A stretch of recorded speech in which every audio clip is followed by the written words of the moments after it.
Hello dear students, this is your doctor Sirajuddin once again. और आज मैं आया था बायोडाइवर्सिटी पार्क जयपुर में, और चलते चलते अभी आपने देखा मैंने एक वीड अपने हाथ में अभी उखाड़ा है, ठीक है ना। तो आई होप आपने ये वीड बहुत बार देखा होगा और बहुत सारे लोग इसको पहचान भी चुके होंगे, राइट। तो बीएससी से लेके इवन इन दी एमएससी ये जो वीड है आपको आइडेंटिफाई कराया जाता है, ठीक है। सो अगर आप इसे देखें, बिल्कुल इसको अच्छे से देखें, so it is the Ageratum houstonianum. तो इसको हम साइंटिफिकली बोलते हैं एजिरेटम हॉस्टोनियनम, ठीक है ना। इसको हम अगर देखें तो बिली गोट वीड के नाम से भी इसको जाना जाता है, राइट। अब इसका बड़ा इंटरेस्टिंग स्टोरी है अगर आपको मैं बताऊं तो, कि ये जो इसका जीनस है, एजिरेटम इसका जीनस है और हॉस्टोनियनम इसकी स्पीशीज है। तो इसको एजिरेटम क्यों बोलते हैं? क्योंकि ये जो एजिरेटम वर्ड है that has been taken from Greek word ageras, ठीक है। इसका मतलब होता है नॉट एजिंग, मतलब जो बूढ़ा ना हो रहा हो। तो वो क्यों कहा जाता है? इसके जो फ्लावर्स होते हैं ना, ये काफ़ी लंबे समय तक अपना जो कलर है वो रिटेन करते हैं, बूढ़े होते हुए नज़र नहीं आते। और हॉस्टोनियनम जो कि इसकी स्पीशीज है, ये ऑनर करती है डॉक्टर विलियम हॉस्टन को।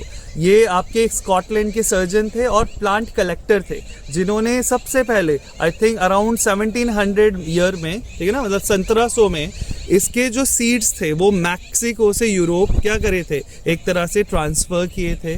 तो इसीलिए उनका नाम पे इसका नाम पड़ा है एजिरेटम हॉस्टोनियनम, ठीक है ना। अब आपको मुझे बताना है अब कमेंट सेक्शन में कि इसकी फैमिली कौन सी है, ठीक है ना। और थोड़े बहुत इसके अच्छे यूजेस जानते हैं कि जो इसके फ्लावर्स होते हैं, ठीक है, it is loaded with the nectar.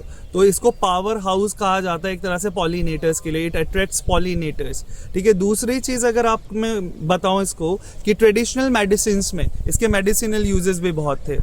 इसका जो पेस्ट होता था वो आपका वुंड पे या जख्म पे लगा दिया जाता था, क्योंकि इसके जो स्किन वुंड हीलिंग प्रॉपर्टीज़ भी पाई जाती है। एंड आपको और ताजुब होगा जान के कि कुछ कंपनीज ऐसी हैं जो इसी का एक्सट्रैक्ट मॉस्किटो रेपेलेंट की तरह भी यूज़ करते हैं। तो मॉस्किटो रेपेलेंट की तरह भी इसको यूज़ किया जाता है। तो बताने को तो इसके बारे में इतना कुछ है कि अगर मैं बताना शुरू करूँ तो शायद ही पूरी शाम गुजर जाए, लेकिन एजिरेटम के बारे में मैं बताना शायद बताता चलूँ, इतना कुछ बताने को है। सो अभी के लिए इतना आपके लिए जान लेना ज़रूरी है कि इसको ये हमेशा रखना, ये एडिबल फ्लावर नहीं है, ये हेपेटोटॉक्सिक होता है, मतलब लीवर के लिए टॉक्सिक हो सकता है। इसीलिए लाइव स्टॉक के लिए, आपके पेट्स के लिए ये कंज्यूमेबल नहीं है। Even for the humans it is not consumable. तो इसके कुछ अपने प्रोज हैं, कुछ कॉन्स हैं, कुछ गुड्स हैं और कुछ अच्छी चीज़ें नहीं है। So it is a bad as well as good flower, ठीक है। सो विद दैट, ठीक है, let us end this video on this note. Next time एक नए वीडियो के साथ आपसे मिलता हूँ। Thank you very much.